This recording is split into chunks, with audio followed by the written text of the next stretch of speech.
ओम श्री साईराम मु कृष्णचंद्र शतपथी आदिर पंचांग शुभ शुभ आदि 19 तारिख सेप्टेम्बर मास 2024 मसीहा आश्विन 1 दिन गुरुवार कृष्ण द्वितीय 12:41 पर्यंत पर तृतीय सूर्योदय प्रातः 5:33 सूर्यास्त संध्या 5:44 नक्षत्र उत्तर भाद्रपद प्राप्त 8:04 पर्यंत पर रेवती प्राप्त 5:15 पर्यंत पर अश्विनी चंद्र राशि मीन प्रातः 5:15 पर्यंत पर मेष घातवार तुला कुंभ राशि व्यक्ति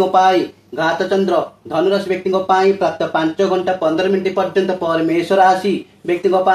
शुभ बेला दिवा 1:40 रु दिवा 3:18 गोधूली मुहूर्त संध्या 5:32 रु संध्या 5:56 श्राद्ध कर्म द्वितीय श्राद्ध कर्म वर्जनीय खाद्य कखार निम्ब पिता आमिषादि खाद्य। जय जगन्नाथ।